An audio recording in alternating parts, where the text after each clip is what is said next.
मनसेचे माहीम मतदारसंघातील अधिकृत उमेदवार आणि राज ठाकरे यांचे चिरंजीव पहिल्यांदाच निवडणुकीच्या रिंगणामध्ये उतरलेत। अमित ठाकरे आणि त्यांच्या पत्नी जोरदार प्रचार करतायत। घरोघरी जाऊन त्यांचा प्रचार सुरू आहे। माहीम मतदारसंघातील सर्वच इमारतींमध्ये घरोघरी जात अमित ठाकरे आणि त्यांच्या पत्नी प्रचार करतायत। तसंच या प्रचारामध्ये मोठ्या संख्येने मनसेचे कार्यकर्ते सहभागी झालेले आहेत। मोठ्या संख्येने महिला वर्ग सुद्धा अमित ठाकरे यांच्या प्रचारासाठी रस्त्यावर उतरलाय।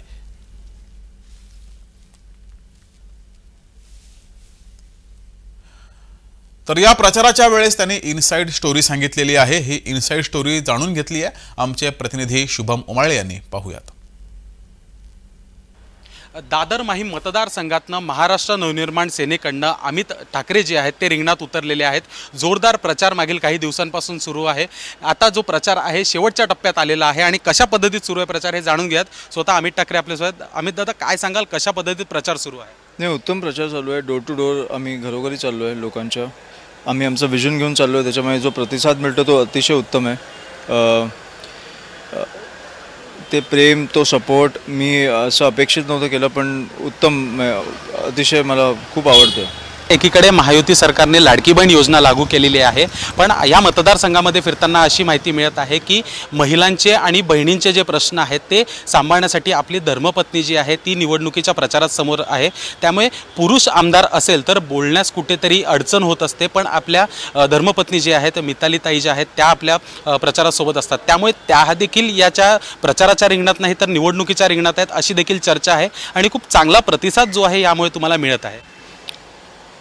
हां, मी अपेक्षित नव्हतं केलं की मिताली अशा प्रकारे उतरेल, कारण जेव्हा माझी उमेदवारी जाहीर झाली तेव्हा माझं काय प्रकारे कॅम्पेन असेल हे मी ठरवलेलं, पण मिताली किंवा माझा अख्खा परिवार ज्या प्रकारे उतरेल हे मी ठरवलं नव्हतं। मिताली जेव्हा बोलायची की मी येते आज कॅम्पेनिंगला, तसं चालू झालं। म्हणजे ते खूप ऑर्गॅनिक होतं की दररोज ती तयार व्हायची आणि बोलायची अमित कधी निघायचं कॅम्पेनिंगला वगैरे, तयारी झाली का बघ वगैरे। तर मला ते खूप आवडायला लागलं आणि ते मला वाटतं लोकांना पण आवडायला लागलं की कुठेतरी ती पण एक पुढाकार घेते। बरं, पुढाकारच नाही घेते तर लोकांचे प्रश्न समजत नाही आहे, तर ते तिचं म्हणणं आहे की आमदार व्हायच्या आधी आपण सोडवले पण पाहिजेत। त्याच्यामुळे मला वाटतं की खूप उत्तम तिचा एक सपोर्ट आहे मला, की कारण मला आता पहिल्यांदा निवडणुकीत उतरल्यामुळे खूप मुलाखती असतात।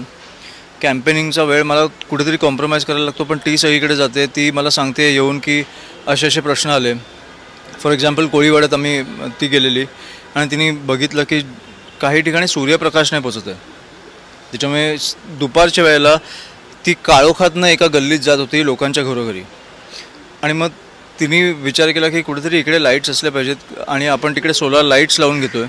त्याच्यामुळे मी उद्या एक दिवस आहे आपल्याकडे, मी तिकडे जाणार आहे, मी ते बघणार आहे लाईट्स लागलेत की नाही। त्याच्यामुळे खूप उत्तम प्रतिसाद मिळतो आहे, खूप उत्तम तिचा एक सपोर्ट मिळतो आहे मला। तर आपण बघू शकतो मनसेतर्फे जे आहे उमेदवार जे आहेत अमित ठाकरे हे रिंगणात उतरलेले आहेत। उत्तम प्रतिसाद त्यांना मिळत आहे आणि पुढच्या निवडणुकीमध्ये त्यांना प्रचाराची गरजच नाही पडणार असा देखील विश्वास जो आहे तो त्यांनी वर्तवलेला आहे। व्हिडिओ जर्नलिस्ट राजीव बारोट सोबत मी शुभम उमाळे, जय महाराष्ट्र न्यूज, मुंबई।